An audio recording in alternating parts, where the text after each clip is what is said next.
The views and opinions expressed on this podcast are those of Green Acres and our guests. These general gardening tips and suggestions may work for you, as well as those from alternative sources. When using any garden products or tools, read and follow all label directions.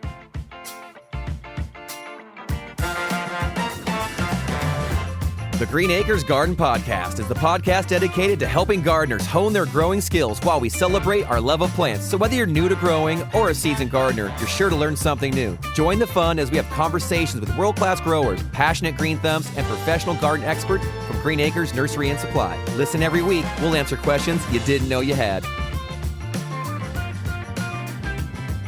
Grab your shovel, friends, because here we grow. Welcome back, one and all you beautiful garden friends out there. I hope you're doing well. Welcome to the Green Acres Garden Podcast. I'm your happy host, Kevin Jordan, your garden friend extraordinaire. Back from their great episode. We are in the thick of things, rain or shine. I guess it's springtime. Who would have thought it, Austin? But the sun eventually will come out tomorrow, friends. At the time of recording, it's a little rainy, but guess what? The warm weather is on the way, and I cannot wait. I'm so excited for the spring. I've already got probably about a third of my summer garden planted, and we're kind of planting things in succession. I've got a few tomatoes in. Austin, I actually almost brought you bell peppers. I already have bell peppers coming out of the garden. Don't those normally take a while to grow? They take a while. We started them from seed all the way back in January, and guess what? They're now maturing. That's and awesome. We had such an early start to the season. I got a little bit ahead of normal on a part of the garden. And the peppers are taking off. Usually they're kind of a slow starter for me, and I have to wait till like almost midsummer to really start getting a good harvest. No, getting some peppers right now. Yeah, they're small and the plants are getting, but man, looking pretty that's good. Wonderful. Actually had my very first raspberry out of the garden. I know it's early, but I'm telling you. Wow. Yeah, so things are perking up a little bit. Can I give a quick shout out, Austin? Yes, well, you got a shout out. Go for it. A plant shout out, right? A plant okay. Shout out. So these, I'm talking about plants that are looking great right now. So a few weeks ago, we talked about a tree that was beautiful. That's the bottle brush tree. Beautiful. This isn't a tree. So this is a plant that if you're looking for an evergreen that can be utilized as a ground cover, it can take sun, it can take a little bit of shade, pretty durable. It could also be trained as a climber, and has beautiful little flowers, and usually in the hundreds or thousands, and they're wildly fragrant this time of year. Of course, I'm talking about none other than the star jasmine. Oh my star gosh, jasmine. Like yes. Beautiful plants. You'll see them everywhere. They're grown as like I said, I've ground got cover. By here, whole fences covered in it, and then you can smell it half a block away. You're like, oh, that's something nice over there. Exactly. So I was walking the neighborhood with the family and went past a couple neighbors' houses, and just the breeze caught me just right. And I'm like, oh my God. And it brought me back. I had star jasmine on my front porch growing up as a child, and and so for me, when I smell that, it brings me back. A sense memory. Brings me back home. That's cool. And I love it. And I'm like noticing them around my neighborhood. I'm like, they're all just blooming crazy right now. And so the fragrance, the look, and just the ease. I think it's one of those plants, like I said, if you're looking for something that is hardy, evergreen, can handle a bit of sun, a little bit of shade, still gives you some color and a whole ton of fragrance. With not a lot of effort, star jasmine. So what would be your recommendations if I did want to plant some or put it in a container? How would I start with that? So for me, if you're going to train it up to grow vertically, they are a vine or climber, but they're not going to grip on and grab like a lot of our other vines might do. So they're going to need a bit of support like and training. A trellis or something. Absolutely. Okay. Trellis them up. On the ground, you just let them go, and they will just they'll sprawl out a little bit, and they don't get too invasive, at least not that I've noticed, compared to other climbers and ground covers. But so you can use it either way, but really easy. But honestly, like you mentioned, if you're going to go in a container and you want to grow vertical, give them something to hold on to, like a tomato plant would need. Okay, right on.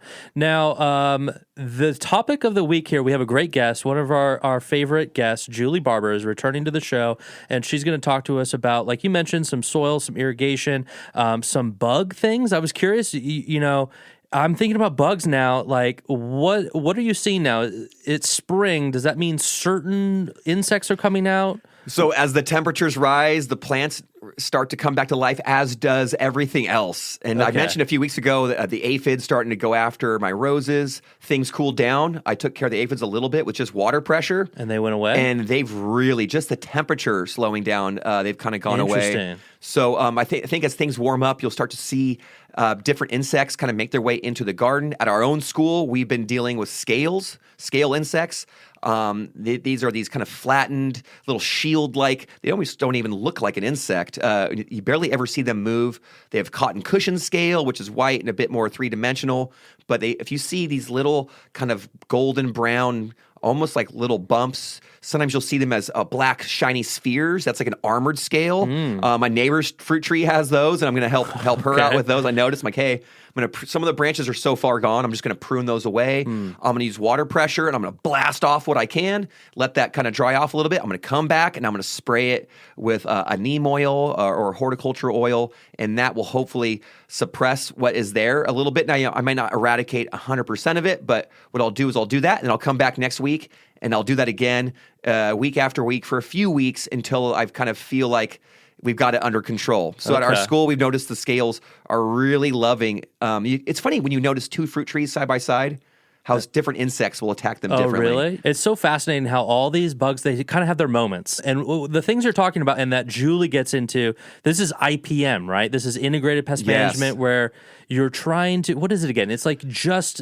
targeting that one you want bug, to use, or absolutely. You want to have the less, you want to do the least possible. Exactly. Right. And so you just actually use a number of techniques, keeping a clean garden, trying to observe your garden as much as possible so you can get to infestations quickly when they first occur before they get too out of hand, and then using a product or a method that is the least disruptive to the environment. And that's what I love about our guest today, Julie Barber, who works for Our Water, Our World. Their passion and their whole drive and mission is to really help gardeners grow abundant, lush gardens while utilizing water and while also not wasting anything, not wasting their time, not wasting their money on sprays they don't need. And then if you are going to use a spray or insecticide, they will kind of support the use and kind of give you information on how to use it the best possible way, and find methods that are going to be the least harmful to the environment. And in some cases, you'll talk to Julie. She's like, yeah, some things I don't even spray for. You just live with it. She brought up a problem that I have. I have some roses. Notice these. I thought it was years ago. I thought, well, my roses have ticks. They're not. They're little beetles. The Hoplea beetle. It looks like the thing of nightmares. I don't but like ticks. It's this plump little beetle that gets into your light-colored blossoms of your roses, and they just love to nibble on them. And so those ones she mentioned, their whole life cycle is pretty short-lived. At a certain point in the season, they'll just be gone and not be an issue. They only really attack the light-colored roses, so you can kind of target them for that. And you can just pull them out physically, shake them off into a bucket, and get rid of them manually. But otherwise, sometimes it's just better to not waste your time and effort on things that, hey, nature's going to be in balance anyway. So we're really going to focus on the ones that are causing some problems in the garden and finding solutions that are really fast, effective, and really easy for the home gardener to use. Awesome. All right. Well, we're going to go ahead and jump into our interview with Julie to get all into integrated pest management and what's going on in the garden, what we should be thinking about right now. So let's go ahead, jump into that interview now. We sat down with Julie at the Green Acres Nursery and Supply in Rockland, California. Here we go.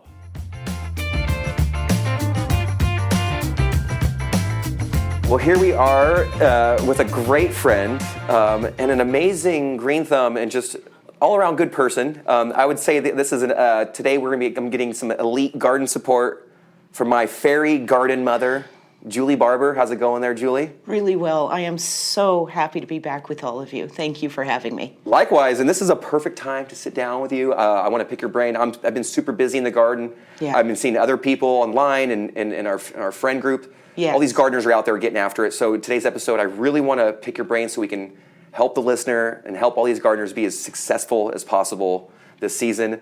First of all, let's catch up. What is front of mind for you this time of year? is the variability. So the temperatures and the moisture level, everything is changing, sometimes week by week, sometimes day by day, sometimes hour by hour. And this time of year, that can make you insane because you're ready to put everything in your garden, and then it dips back down We overnight had a warm temperatures. couple weeks there, and things Yes. did get kind of cool and moist It there for a did, minute. and when it was 75, 76 and moist, we saw certain plants really happy and we saw certain insects really happy, and then it cooled back down, then it heated back up, and the humidity. So the variability is still really strong.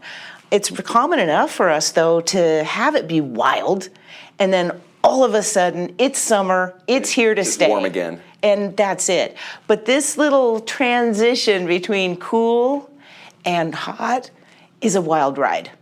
For sure. Well, we want to strap on in, and like I said, we want to have the best season ever. For me, we've been really busy in the garden. We've been getting a lot of things planted. We've been pulling out the cool season crops. Like you just mentioned, there's a bit of insect kind of activity as things warm up. And we've noticed, I had a little bit of aphid pressure, and then, but now we've been noticing a bit of scales on our citrus tree. So we were battling those and a few other little baddies. But can we talk a little bit about insects? Yes, please. So this time of year, when your plants are brand new, tasty and tender, they're saying, come get me. And our goal as plant parents is to raise them to be tougher and more mature, and then they're not such a taste treat all the time. And while these guys are brand new and we see them getting hurt, we lose our minds. And it's really tempting to go to the garage, grab every container we have, and just start dumping it out there because we've got to save those plants. How do you raise them to be bigger plants that can get through this horrible time where it's a bunch of aphids?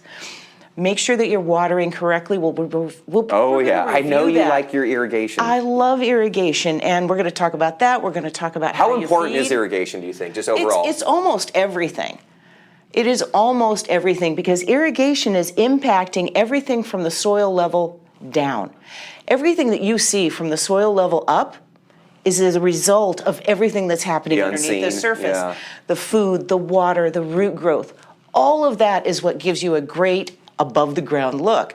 But if we're not watering correctly, if we're being a little bit off with our fertilizing, the placement, the timing, all of it, you're going to see a huge reduction in fruit, flowers, and growth.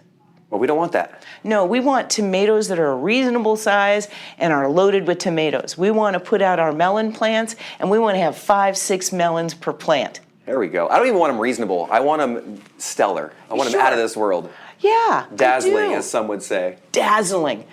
And right now, you're going to be doing a lot of looking to make sure that leaves are not touching the ground too much, because that's going to hide snails and slugs. You're going to lift that plant up a little pruning if you need to. We've been doing that in the citrus, because I noticed sometimes you'll see we notice the ants first.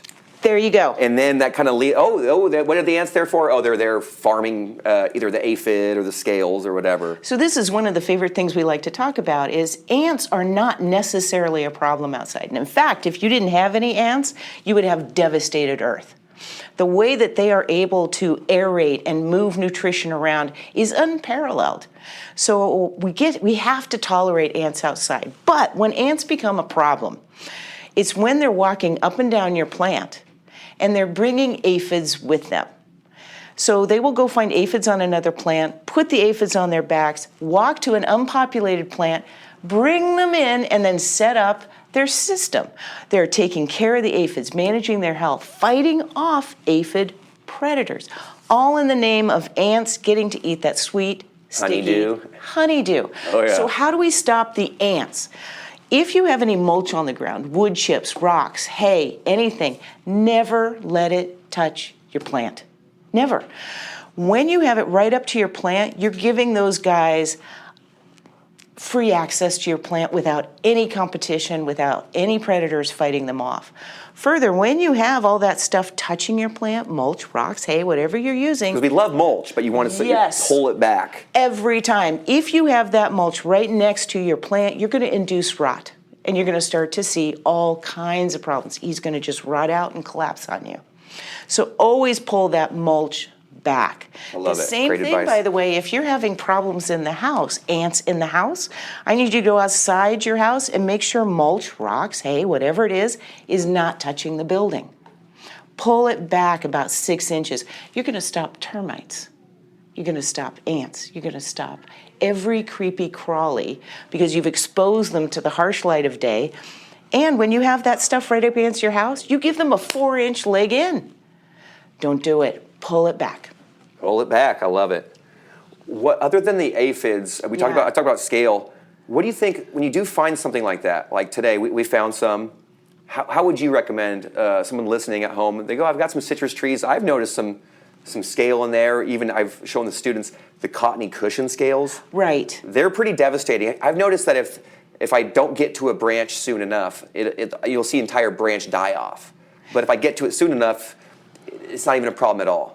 So again, what do you do? What would you recommend? So after you've made sure that your irrigation is okay and that your fertilizer is okay and you're not letting the mulch touch the plant, now we need to handle it. And just remember that scale comes in a huge variety of forms. Some are armored, tough exoskeletons. Some are soft, like cotton cushion. How you handle them can be very different. In general, if it's hard scale, and if you have fruit trees, stone fruits, that scale will look like a little blood blister, right? Just a tiny little thing, but circular and round sitting on the branch. If you decide that you're going to use a pesticide to take care of it, what you need to know is that kind of hard scale will stay attached to that tree, even when it's dead. It's like a barnacle. So if you spray and you think that they're not dead because you still see the bodies, you need to squish one. Somebody in the house needs to go squish one. If something ooky comes out, yep, they're alive and we need to go back to square one. But there is always a tolerable amount. If we don't have some scale, if we don't have some aphids, if we don't have aphids, ladybugs have nothing to eat. It's balance. So you get to have some ants, you get to have some scale, you get to have some aphids. But if it's getting out of hand, we're going to look for why they're getting out of hand, and if we need a chemical, we're going to choose the one that's going to focus on that for as long as we need to, which is a short period of time. Can you give us a little crash course in those and kind of the best practices? So the best practices involve buying a product that mentions as few insects as possible. I really want you to focus on the ants. I don't want a product that says it's going to work all year on 5,000 insects because I've got a problem with ants. So let's focus on that ant problem. Because if you use something too big, you might accidentally be taking out the beneficial insects, the ones that were going to be predators on your ants, the ones that were going to be predators on all your bad bugs that are getting out of hand. So when we choose pesticides that kill a whole lot, we find that we have a lot of problems the next year because we don't have the beneficial insects anymore. We have lack of pollination and we have aphids taking over. So find a product that's targeted. To help you find the right product, check with Green Acres, check with Garden Solutions, check with the Master Gardeners wherever you live. Make sure you've identified it. They tell you what life cycle you can kill it at.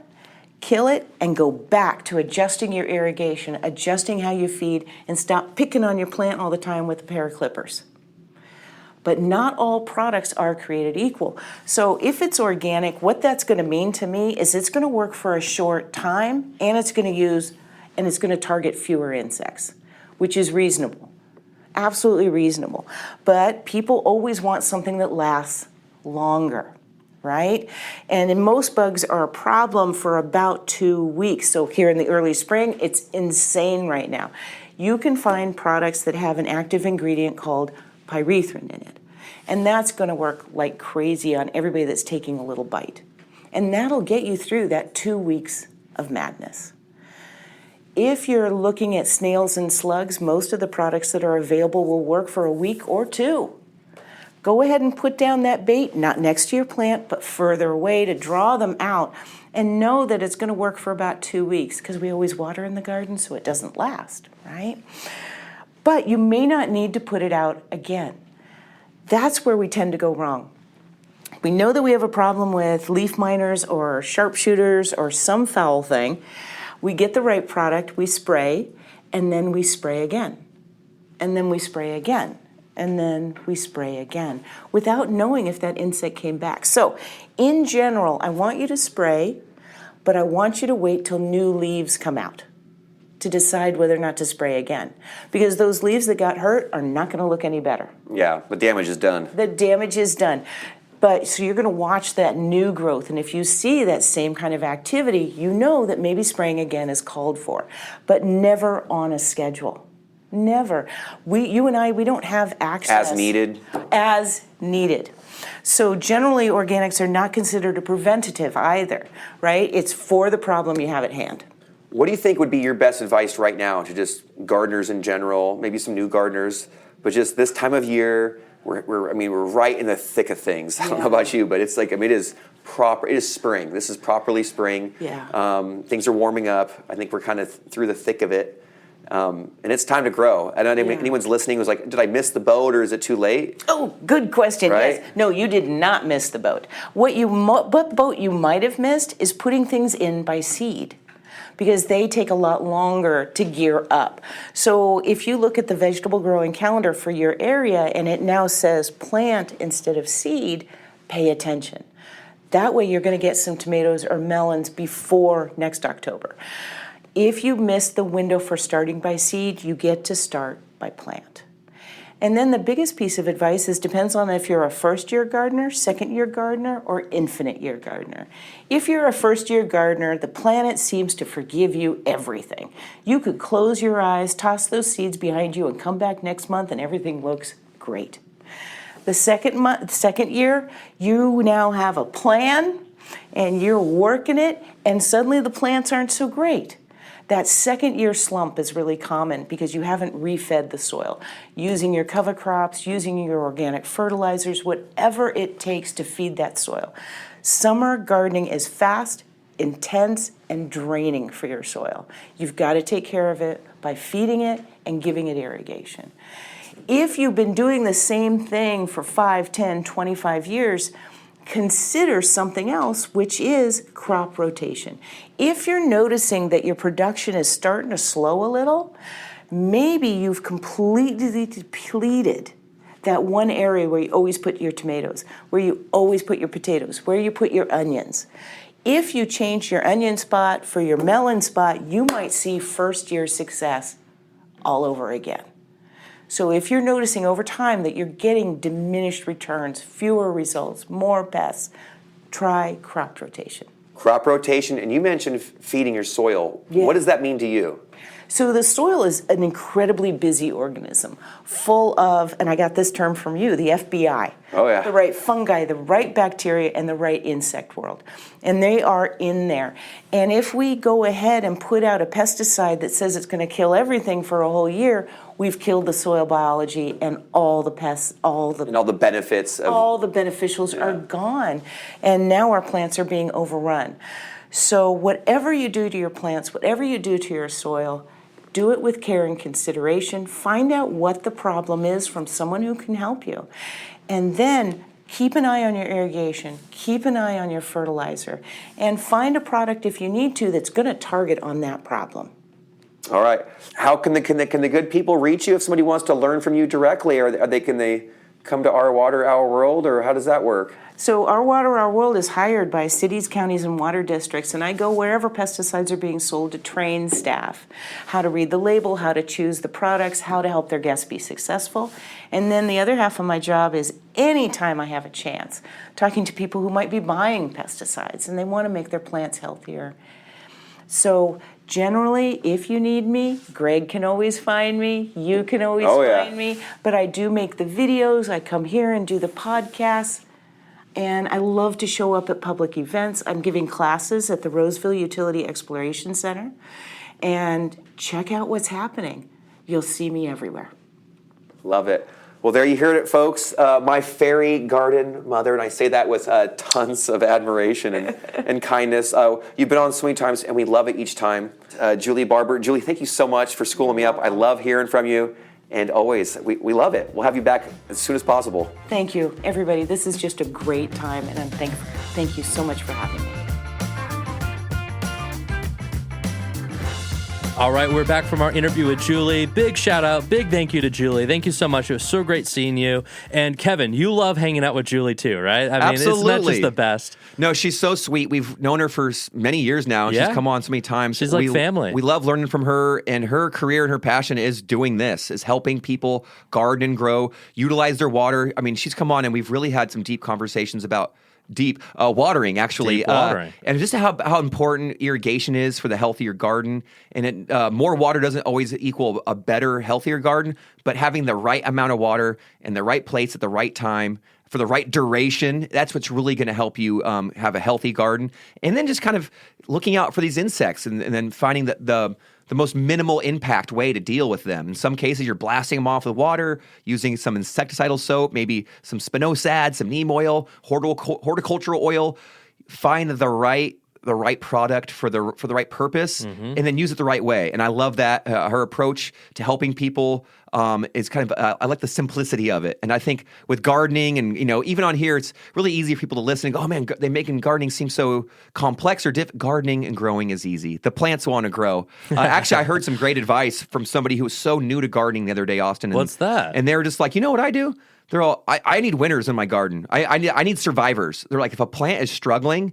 And this is somebody who isn't even necessarily a skilled or talented gardener or even experienced, but their approach is just like, if something's struggling, then you don't make it, and they just edit it out. And they're like, great. that way what's left is just the survivors, the ones that are durable, and then I'll know, and then they use that to kind of move forward.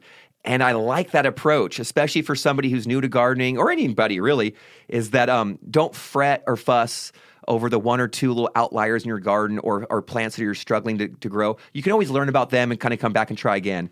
But I like the approach of just kind of having a thick skin and going, you know what, if that plant's not doing that great, I can move on from it and find something that will do well. And so I think in that spirit, Our Water, Our World, Julie Barber's, they're doing great work to help people grow more with less impact. And I love that.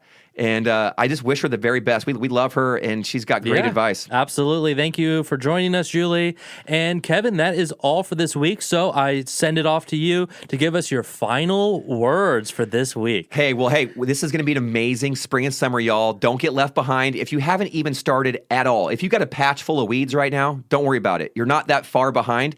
But seriously, get that patch cleared up, get a garden plan going, start dreaming, because it's not too late. There's still seeds you can plant directly in the soil to grow, things like melons and cucumbers and squash, zucchini, and much more. I would suggest you find a planting calendar that is for your zone and for your climate, and go at it. You're going to find out which plants you can plant by seedling, which ones you can grow by seed. But I'm telling you, it's not too late to plan and grow an amazing spring-summer garden. Yeah. So with all that excitement, please reach out to us if you have any questions, or if you just want to show off what you're doing in your garden, you can please contact us at the Green Acres Garden Podcast Group. Of course, there's a YouTube page for Green Acres as well with some videos that may be helpful for you. But until next week, garden friends, I'm going to wish you all an amazing week out in that garden. Please get out there, grow, grow, grow. Don't get left behind. It's not too late. And please come back next week for another amazing garden adventure. Until then, garden friends, happy gardening to you all. And please Never stop growing.